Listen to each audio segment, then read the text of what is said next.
What is going on, sports card fans? Hopefully you guys are having a wonderful day, and today we're here with a video on the USMNT soccer card market and my opinions on it, going into the beginning of the MLS season, end of most of the European seasons, and kind of the summer of some of the Nations League, Gold Cup, and eventually the World Cup qualifiers that we will have. So, to start, basically what I'm going to say is the summary, the gist, the idea of this video is that I'm really impressed by the USMNT soccer card market. I thought it was going to be more inefficient, like there would be some guys that should be getting bought up that just aren't.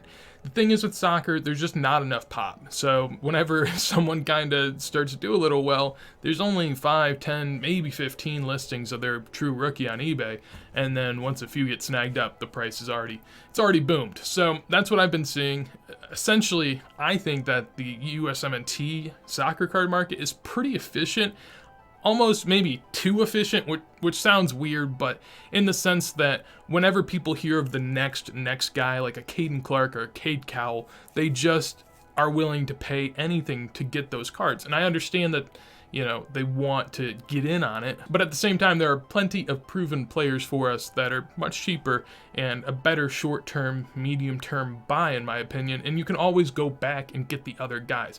That's the one thing I will say about just card collecting as a whole. Whenever you're buying and selling something, you have to know, can I buy this back? Can I get it back at another time? And evaluate that into your thought process. So personally, I think some of the younger guys right now are just a little too overvalued, and I would be buying in on some of the guys that are already on the roster, because if you truly want the younger guy, you could always sell off on a guy that will be playing or starting for us in 2022, and then come back and buy the guy that you actually wanted. All right, prime example. First card I want to take a look at, Kaden Clark. So you go on eBay, you type in Kaden Clark Bowman 2020, rookie card logo on it, everything you want. Yeah, can't find much. That's essentially the theory with all this. You just can't find much of it. The cheapest one is a $100 base card. And I can tell you, if we go through the sold listings here, as far as, what was going on recently, Jesus, an out of 50 base for $350. Like, oh my God. So February, you could have gotten his base for $8 out the door. Even under 10 in February. Even in April, you could have gotten it for 15. All this. Dude, an out of 150, $35 in February. Again, an out of 150, under $45 in February. It's just, this is what I'm looking at. That is an insane boom. And I understand, right here, an out of 75 for 50 in February. And now his base cards are going for, maybe 150 to 100. I'd say somewhere in there.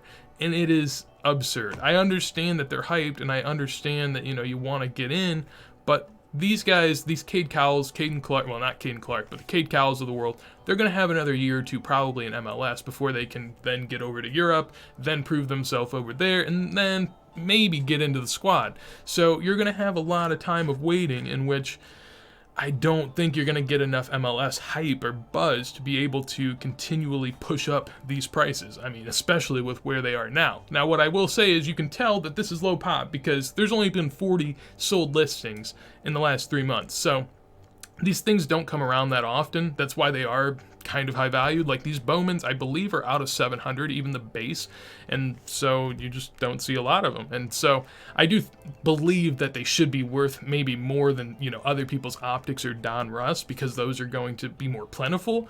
But to this extreme, I just don't believe so. An example of what I'm talking about here is Weston McKennie. We'll go to 2018, and I'll just type in optic because that's more preferred than Don Russ.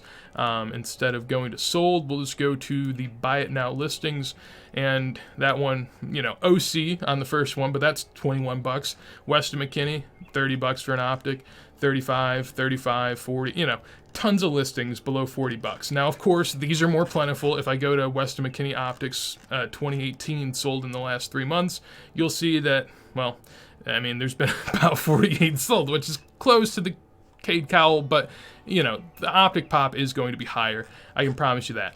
But point being, Weston McKennie is on Juve, a starter for the USMNT, and is playing pretty good in a big league overseas and has proven it. Kaden Cowell is just, kind of another young guy that's coming up. He is, a physical beast and not to be reckoned with. He isn't as technical as most people would like or feel like you'd need for this national team. So there's just, steps that need to be taken before he can be seen as such. While Weston McKennie is just sitting here nice and cheap. A good bit of listings. Like, obviously with a Bowman for Cade Cowell, you don't have as much competition selling, but I'd argue, if he's on the bench and Weston McKennie's a starter, at some point it'd be pretty close between how much of that supply is going to be there, because if Weston McKennie's a nailed-on starter and as exciting as he is, I don't think people are going to be selling a ton of it come World Cup time. Next up is the boy, Kaden Clark. I'm actually a big fan of Kaden Clark. I have a lot of his tops now. I bought 20 of them back whenever they came out because I was just enthralled by the couple goals that he has had. And I mean, the prospect of him, his link with Red Bull, and potentially, well, now it looks like he will be going to Leipzig during the winter. At least that's how I understand it. So with that tie, it definitely does boost his price up a good bit. He didn't have Bowman's last year, so his true rookie is the tops now. This is out of about 2,000 is the print run. And as you can see here, not very cheap. The cheapest on eBay is about $65, and then, there's a little bit here and there, but just not a lot. It's still 2,000 print run total. And if we go back and look at what you could have gotten these for before, in February right there, $17 at the cheapest. Now they were sitting around for a long time, even right here, March 25th. Less than $18, and now there's suddenly 65, 70. Like, I get the initial hype. I understand all of that because it's probably a lot of people that don't really know the MLS talent and are just starting to get introduced, and so they want to go grab some, and that's cool. But when this stuff 3 to 4x is already, you can't come in and buy it then, because you've already kind of missed the boat, and the exponential growth that is to be had, it cannot be had again until they go overseas or start performing for the USMNT, which is a far ways off. I've always said with the prices for cards, people's perspective has to be changed. And I mean, at this point, what's Cade Cowell or Kaden Clark going to change of people's perspective in the next year? Now, Kaden Clark, again, does have that link to Leipzig, might be over there in a year, or actually less than a year, so he will have an opportunity to prove that in the near future, but still, it's a good amount of time. And we go and compare that to, we'll go with Timothy Weah, 2018 optics.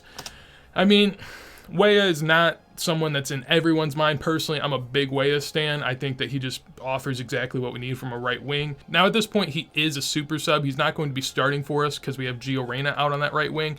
But if an injury were to happen at striker, left wing, right wing, I think Weah would be the perfect replacement. So, in my opinion, I basically see him as a starter. And also keep in mind, I don't mention this enough, and I don't think a lot of people do, but whenever World Cup qualifying comes around, there are going to be 3 games within about a week's time. So there's going to be a game in the middle where typically we're going to throw on like a B squad. And so you're going to be able to see people that might not actually be starters, which is good. It's exciting, and there's an opportunity there. So I think Tim Weah is one that I would give a big look at. I mean, optics here, it's the cheapest, of course, but $10 optics, the ones that are listed on eBay, less than $20 optics for an attacker on the first place team in league right now. So he doesn't start all the time for him, but he has been getting better this year, and he had a couple hamstring injuries in the past, and he's kind of overgrown them. So I say that currently right now as he has lingering hamstring issues, but we're good. At the end of the day, what really matters is if these players are there for the World Cup. Like a lot like Pulisic, you might be a little injury prone, but as long as you're playing come World Cup time, I don't think much else matters. And then finally, oh my gosh, I've talked about it a couple times now, but Daryl DK, I love the man. I think he's sick, believe me. But these prices are crazy. Like, the cheapest Bowman is $120 for a Bowman. Oh my God. His numbered stuff, $3,500, or best offer maybe. But as you can see here again, I'm just repeating everything with these MLS guys. Daryl DK is now at Barnsley, not in the MLS, but was last year. That's why he has a Bowman card. You could get them below $25 in March, and now again the cheapest one's like $100, and you could get look at these blues. I have one. Had I known what was gonna come of all of this, I would have grabbed so many more. But yeah, $50. You could grab these all day for close to 50, and then now they're it's 100 plus for a base. It doesn't make too much sense to me.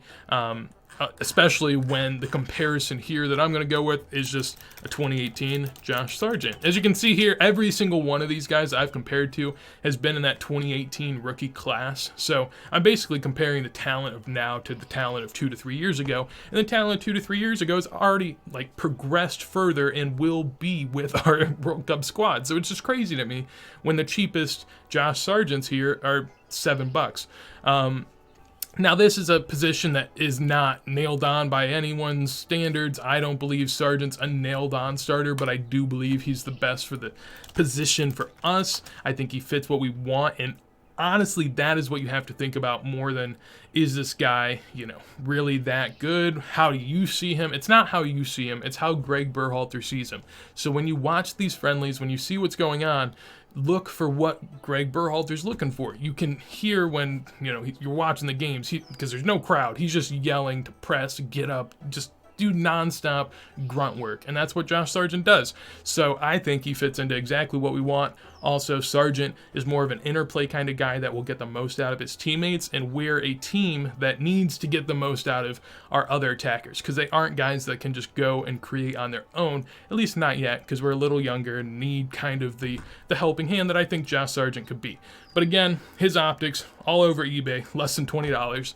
Meanwhile, you could pay 100 plus for a Bowman of a guy that's in the championship. I mean, Josh Sargent's been a nailed-on starter for, this entire season. He's been in the Bundesliga playing consistent games for 2 to 3 years now. So I'd rather take the guy that's been playing in the German top league for 2 to 3 years rather than the guy that went to Barnsley and scored a lot. And that's just me. I think the Barnsley entire play style fits more towards what Daryl Dike gets out of the game, more so than the USMNT does. So I think that really has put him in a position to succeed, which has made everyone pumped. And I get it, but you still have to understand the hype, compare one thing to another, and see if the comparison's justified.